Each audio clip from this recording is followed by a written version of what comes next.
안녕하십니까. 미국에서 의사의 처방전을 들고 약국에 가서 약을 받아왔는데 약사가 약을 잘못 지어준 경우가 크게 늘고 있습니다. 연간에 무려 500만 건에 달한다는 그런 집계도 있습니다. 각별한 주의가 필요한데요. 잠시 후에 전해드리겠고, 한국에서는 곧 추석 연휴를 맞게 됩니다. 중간에 끼인 날을 임시공휴일로 지정하는 바람에 총 6일의 추석 연휴를 갖게 됐는데요. 일부 직장인들은 주말을 끼고 앞뒤로 있는 3일간의 그 휴가를 보태서 거기다 최장 11일까지 노는 그런 경우도 있게 됩니다. 그래서 이제 미국으로 오는 한국인들이 급증하고 있다라는 반가운 소식이 또 들려오고 있습니다. 한인사회 경제에도 좋은 소식인데요. 역시 잠시 후에 알아보겠습니다. 그리고 미국 내에서 두 곳이 지금 사람이 줄어서 고민을 하고 있습니다. 하나는 대학이요. 또 하나는 교회입니다. 잠시 후에 역시 좀 전해드리겠습니다. 그럼 오늘도 놓치지 않고 찾아와 주신 우리 열혈 구독자님들께 특별히 감사를 드리고요. 또 처음으로 오신 분들은 구독 잊지 마시기 바라겠습니다. 본격 뉴스를 전하기 전에 또 오늘 에피타이저 스토리로 문을 열겠습니다. 오늘 그 에피타이저 스토리는요. 제가 제목을 이렇게 지어봤습니다. 트레이더 조스 냉동 김밥 대박 그 이후 라고 해서 이제 관련 속보를 좀 전해드리려고 하는데요. 이 에피타이저 스토리인데 마침 또 이제 먹는 얘기입니다. 트레이더조에서 지난달 한국에서 수입해서 첫 판매한 냉동 김밥이 폭발적인 인기를 끌면서 전국적인 품절 사태가 빚어졌다는 소식은 이미 전해드렸죠. 그런데 이제는 그 트레이더조스에 없으니까 그걸 이제 한번 맛본 미국인들이 다른 한인 마트를 다니면서 김밥 없어요? 김밥 없어요? 하고 이 김밥을 찾아다니고 있다는 소식입니다. 그리고 또 그걸 NBC TV가 보도를 했습니다. MBC TV는요, 트레이더 조스의 김밥이 입소문을 타고 전국적으로 동이 났다라는 제목의 기사에서 최근 미국에서 한식이 큰 인기를 끌고 있는 현상을 상세하게 보도했습니다. 미국 전역에 500여 개 매장을 두고 있는 이 트레이더 조스는 지난달 초에 냉동 김밥 제품을 출시했잖아요. 그런데 한 달도 채 되지 않아서 전 매장에서 모두 팔려나가는 솔드아웃, 매진되고 말았습니다. 추가로 입고되는 시기는 오는 11월로 알려졌습니다만은 이를 잘 모르는 이제 고객들은 트레이더조 가고 언제 오냐고 자꾸 물어보고 있는 그런 실정이라고 합니다. 이 김밥 제품이 입소문을 탄 데에는요, 또 유튜브나 틱톡 등 이 SNS의 영향이 컸다라는 분석입니다. NBC는 그 중에 한 예로 오렌지 카운티에 사는 한인 한 음식 블로거인 세라 안 씨가 어머니와 함께 이 김밥을 데워 함께 먹어보는 그런 영상을 지난달 16일 틱톡에 올렸다라고 보도를 했습니다. 그리고 NBC TV는 이 틱톡 영상의 조회수가 그런데 무려 1100만 회를 넘어섰다라고 보도했습니다. 세라 안 씨는 NBC TV와의 인터뷰에서 내가 5살 때 어머니가 나의 학교 점심 도시락으로 김밥을 가끔 싸주셨는데 그럴 경우에 학교에서 다른 아이들에게 놀림을 받기도 했었다 라면서, 그런데 지금 미국에서 이 김밥이 인기를 이렇게 끌고 있는 것을 보면 어릴 적 김밥을 싸갔다가 놀림을 받았던 그 시절이 생각나면서 정말 미국에서 한국과 그리고 한국인에 대한 위상이 이제는 완전히 바뀐 것을 체감한다 라고 말했습니다. 이제는 이 미국인들이 김밥을 단순히 호기심으로만 먹는 게 아니라요, 제대로 즐기고 있습니다. 자, 한 미국인 유튜버는요, 김밥을 라비올리와 함께 곁들여 먹는 영상을 올려서 인기를 끌기도 했습니다. 라비올리와 김밥 잘 어울릴 것 같기도 하잖아요. 자, 영상 잠깐 보고 갈까요? So this is the kimbap. Looks like a little sushi roll here, and I'm going to try that today. But I'm also going to try the ravioli. I got some water over there boiling. And the kimbap, as you can see, looks really good. It's a Korean tofu and vegetable seaweed rice roll. And when we look in the ingredients here,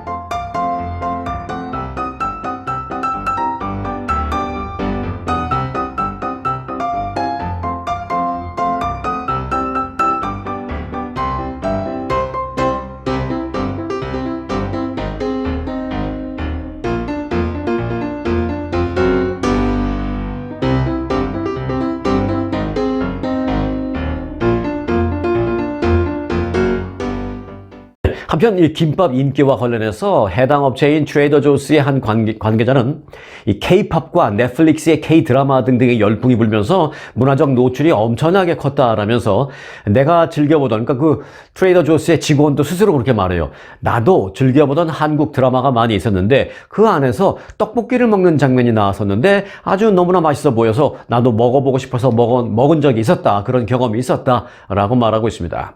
자, 냉동 김밥의 이 블록버스터급 인기에 트레이더 조스 직원들도 놀랐다라고 말하고 있는 그런 상황도 NBC TV를 통해서 방송이 되었습니다.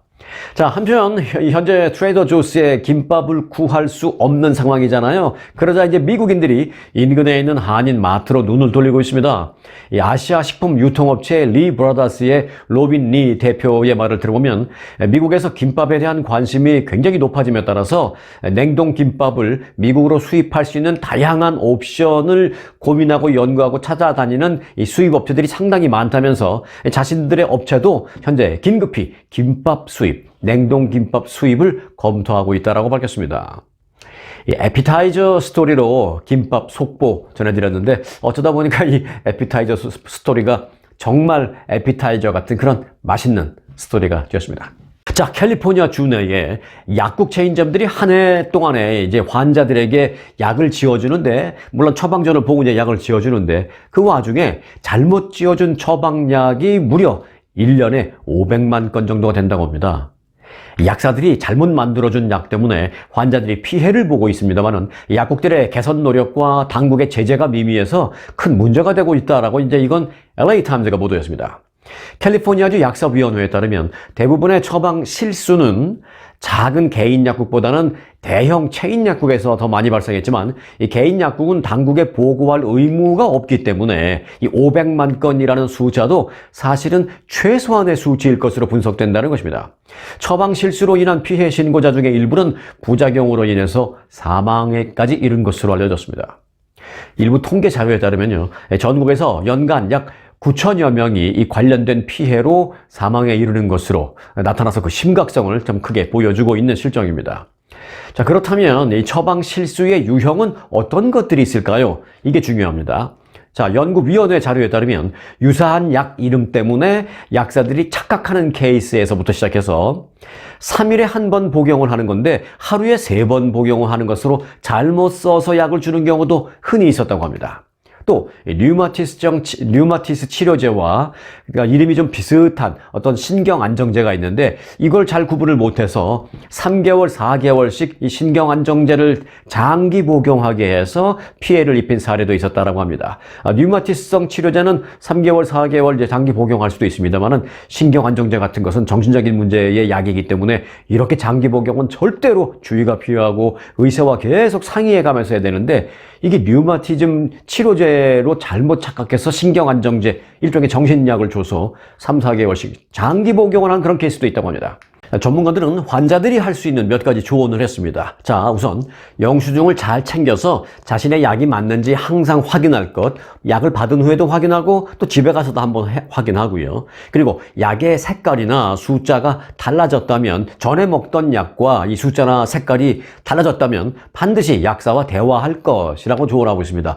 전에 내가 먹던 것은 이런 것들이었는데 왜 바뀌었죠? 라고 말하면 약사가 금방 알 수 있으니까. 자, 그리고 첫 번째 처방전일 경우에는 반드시 약사의 설명을 자세하게 들을 것을 조언하고 있습니다. 그리고 신체적으로 부작용이 있을 경우에는 약국이나 의사에 즉각 알릴 것을 권고했습니다. 이게 그나마 피해를 최소화할 수 있는 방법이다라고 전문가들은 조언했습니다. 자, 한국에서는요, 오늘 28일 목요일부터 일요일까지 추석 연휴입니다. 그런데 이제 추석 연휴가 끝나는 일요일이 10월 1일이고요. 다음 날일 2일 하루 출근을 하고 나면 또 바로 다음 날 10월 3일이 개천절 공휴일입니다. 이제 그래서 이제 한국 정부가 이번에 중간에 끼인 10월 2일 화요일 그 샌드위치 데이를 임시 공휴일로 정했습니다. 그래서 한국의 올해 추석 연휴가 28일 목요일부터 그 다음 주 화요일까지 6일간 놀게 됩니다. 앞서 말씀드렸습니다만은 어떤 직장인들은 여기다가 10월 4일 수요일부터 10월 6일 금요일까지 이제 3일간 자기가 안 쓰고 갖고 있던 휴가를 붙입니다. 그래 붙이면 10월 8일까지 11일을 쉴 수 있는데요. 흥미로운 점은 그 10월 8일 다음날 10월 9일은 한글날, 요 날도 공휴일입니다. 그렇기 때문에 이렇게 할 경우에 최장 12일간의 휴가를 즐기게 된 그런 경우도 있습니다. 자, 그래서 이제 이달 말을 전후로 해서요, 한국에서 미국을 방문하는 한국인들이 급증하고 있다. 라는 반가운 소식입니다. 이로 인해서 미주 지역 한인 관광업계가 팬데믹 이후에 정말 오랜만에 특수를 누리고 있습니다. 이달 말부터 연휴 기간 동안 친지 방문객, 관광객, 단순 여행객 등 물론 이 행사 참가 업체 관계자도 수천여 명이 대거 LA와 오렌지 카운티로 몰려옵니다. 이 대한항공과 아시아나항공은 이 기간 동안에 A380 대형 기종을 투입하고 있음에도 불구하고 이 해당 기간 동안 그 LA 노선 항공권 예약률이 90%에 달하는 것으로 알려졌습니다. 또 신생 항공사인 에어프레미아도 80% 전후 수준의 예약률을 지금 기록하고 있습니다. 오랜만에 한국과 미국 내 한인 사회가 좀 들썩이면서 경기 활성화에 좀 도움이 많이 됐으면 좋겠다라는 그런 생각이 듭니다. 자, 그런데요, 이제 한국과 미국 양방향 여행이 늘어나면 또 민감하게 느끼는 게 바로 환율입니다. 자, 이어서 그래서 자연스럽게 환율 스토리로 좀 넘어가 볼까 합니다. 올해 하락 전망이 많았던 이 원달러 환율이 그런데 좀처럼 떨어지지 않는 이상한 현상이 이어지고 있다는 전문가들의 분석입니다. 미국의 긴축 장기화로 인해서 강달러 가능성이 더 커지면서 환율이 떨어지지 않고 오름세를 계속 이어가고 있다는 분석입니다. 어제 서울 외환시장에서 원달러 환율은 전일 대비 10원 80전이나 상승한 1330원 60전에 장을 마감했습니다. 그런데 주목할 점은요, 이 원달러 환율이 연초 하락을 예상했던 것과는 달리 강세 흐름을 이어가고 있다는 그런 부분인데, 환율에 이처럼 반전이 나타난 가장 큰 원인은 미국 연준의 그 긴축 장기화로 꼽히고 있습니다. 현재 그 FRB의 기준금리는 5.25 내지 5.50인데요. 22년 만에 최고 수준을 지금 기록 중에 있습니다.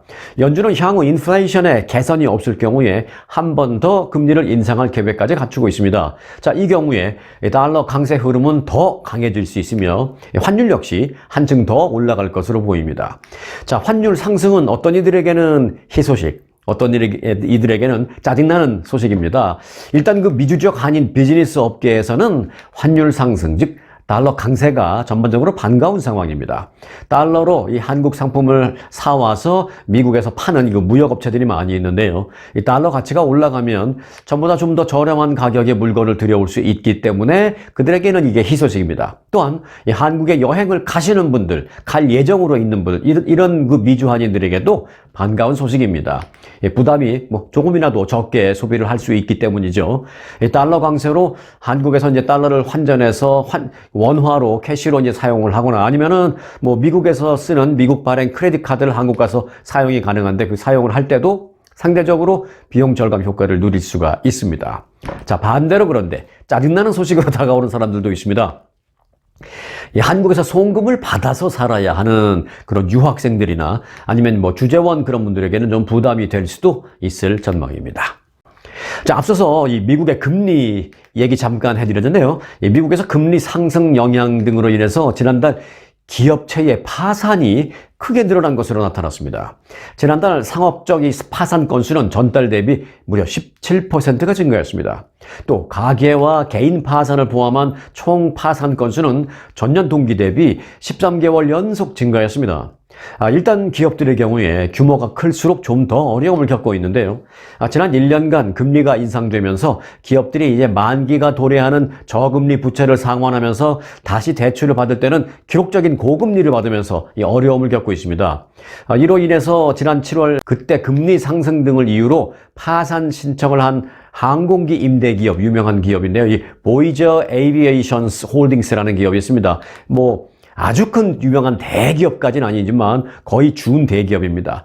이런 그 준대기업이나 대기업 등이 현재 벼랑 끝으로 내몰리는 등 중대 규모의 기업들이 큰 어려움을 겪고 있다라는 소식입니다. 자, 대한민국 전 세계로 따지면 참 작은 나라죠. 더 작은 나라도 없는 건 아닙니다만은 작은 도시국가 같은 경우에는 모르지만 일반적인 국가는 웬만하면 사이즈만 보면 한국보다 좀 크죠. 미국하고 비교하면 더더욱이 더 그럴 것이고요. 자, 이 쬐그만 대한민국이 지금 세계 경제적인 면에서는 경제대국 10위권에 있습니다. 그렇게 성장한 비결은요, 뭐라고 보세요? 네, 많은 분들이 교육의 힘이다 라고 말하는 사람이 많지 않습니까? 그런데 미국은요, 참 지금 큰일입니다. 아니, 뭐, 이렇게 생각하는 자체가 좀 뭐, 너무 올드 스타일이 아닌지 모르겠습니다만은, 미국인들 사이에 대학 교육의 필요성에 대한 인식이 최근 들어 급격히 낮아지고 있습니다. 대학 가서 뭐 해? 뭐, 대학 가서 그 시간 또는 그 비용을 들여서 나는 그 돈을 세이브해서 더 다른 것을 하겠어. 이런 대학 교육에 대한 어떤 평가가 절하되고 있습니다. 갤럽이 실시한 조사 결과에 따르면 미국인의 36%만이 고등교육에 대한 신뢰도를 갖고 있는 것으로 나타났습니다. 이는 지난 2015년에 57%, 2018년에 48%보다 크게 감소한 것입니다. 하지만 세월이 흐를수록 점점 더 떨어지고 있는 것은 사실이죠. 대학에 등록하는 학생 수도 계속 줄고 있습니다. 2010년 미 전역 대학에 등록한 학부생의 수가 1,800만 명이 넘었던 데 비해서 2021년에는 1,550만 명을 밑돌았습니다. 11년 사이에 무려 250만 명가량이 줄어든 셈입니다. 그만큼 대학을 안 간 것입니다. 대학을 선택하지 않은 것이죠. 이와 관련해서 뉴욕타임즈는 미국에서 대학 교육을 받는 데에 들어가는 비용은 급증하고 있는데 대학 졸업 후에 얻을 수 있는 어떤 수익이나 이런 것들은 기대치는 상대적으로 감소하기 때문이다라고 분석했습니다. 예를 들어서 이제 캐나다와 일본의 공립대학 등록금은 평균적으로 볼 때 연간 $5,000 정도입니다. 사례분은 이제 공립일 경우에. 그리고요, 유럽의 프랑스, 독일, 덴마크 등의 나라는요, 대학 등록금이 무료입니다. 그런데 미국의 경우에 공립 말고 이제 사립을 좀 예를 들어보면 사립대학을 갈 경우에는 1년간 총비의 비용은 생활비를 포함해서 좀 괜찮다라는 게 뭐 학교가 괜찮다라는 게 아니라 비용이 그렇게 많이 들어가지는 않는 그런 평균적인 그런 사립대학의 비용을 봤을 때 1년에 약 한 $58,000 정도로 추산된다고 합니다. 1년에. 4년간 20만 불이 넘는 돈을 들이고도요. 졸업 후에 과연 그게 얼마나 가치 있는지에 대한 고민이 시작된 것으로 보입니다. 그래서 그 고민 끝에 어떤 젊은이들은 이 돈 들이고 또는 이 돈을 론 받아서 학자금 융자 받아갖고 졸업한 다음에 뭐 그거 몇 년에 걸쳐서 갚다 보면 뭐 남는 것도 없는데 그러느니 난 대학 안 가고 바로 취직을 한다든지 창업을 한다든지 이런 것을 선택하는 젊은이들이 점점 더 늘고 있다라는 얘기입니다. 자, 여러분들 혹시 올리브유 좋아하시나요? 저는 개인적으로 그 맛과 향이 좋아서 오래전부터 아침에 커피 한잔 할 때마다 간단한 빵을 올리브유에 찍어서 함께 먹는 게 습관처럼 됐는데요. 사실 그 올리브유가 대표적인 불포화 지방이어서 몸에 좋은 것은 잘 알려져 있기도 하는 문제입니다. 지중해식 식단에서 빠질 수 없는 게 바로 올리브유이기도 하고요. 그런데 자칫하면 이 올리브유 먹기도 쉽지 않게 될 전망입니다. 유럽은 지금 한쪽은 폭염, 한쪽은 폭우 등으로 피해가 속출하고 있습니다만 지난달에는 유럽 거의 전역이 전례 없는 폭염으로 인해서 신음을 했습니다. 이로 인해 유럽산 올리브유 생산에도 비상이 걸렸다는 소식입니다. 올리브 주요 생산국들이 가뭄으로 인한 흉작에 시달리면서 올리브유 값이 지금 천정부지로 현지에서 치솟고 있습니다. 저는 이미 실감하고 있었습니다. 특히 세계 올리브유 생산의 약 40%를 차지하는 스페인에서 올리브유 가격이 지금 역대 최고 수준으로 올랐습니다. 스페인은 지난해부터 극심한 가뭄으로 올리브 생산량이 크게 줄어든 대표적인 나라입니다. 지난 1년간 스페인의 올리브 생산량은 약 66만 톤으로 지난 15년간 평균 생산량의 절반에 그쳤습니다.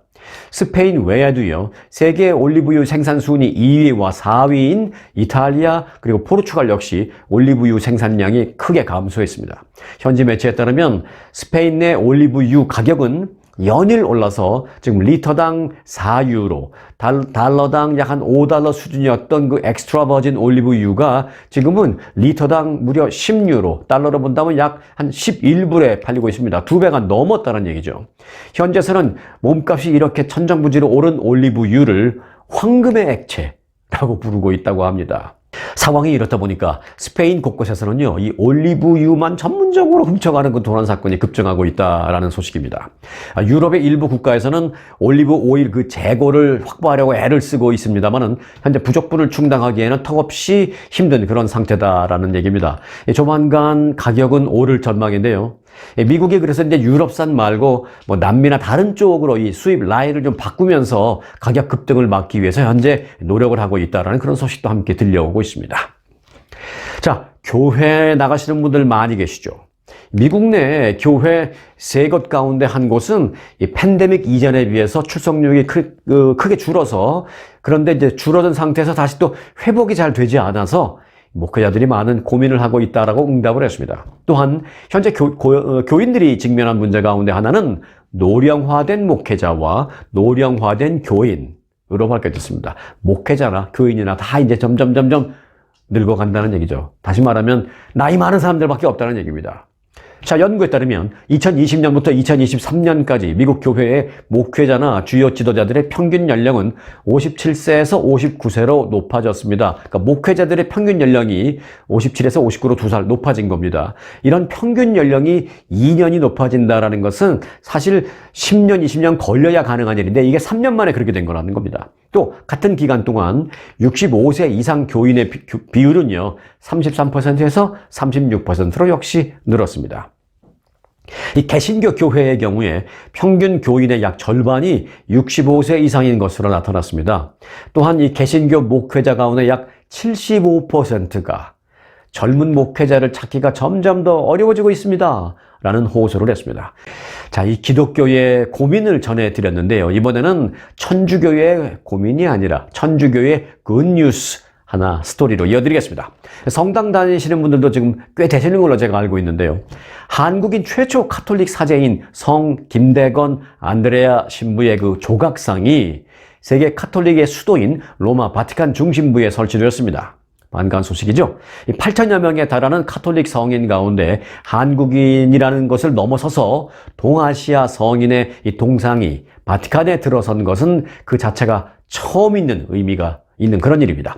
도시 전체가 어찌 보면 그 하나의 천주교 예술품으로 불리우고 있는 그 바티칸 곳곳에는요, 이 성인들의 조각상 무려 1000점이 넘게 세워져 있습니다. 그 김대건 신부의 동상은요, 그런데 높이가 3.7m, 폭은 1.8m로 아주 멀리서도 쉽게 보이게 이렇게 크게 또 좋은 장소에 이렇게 설치가 됐다라고 합니다.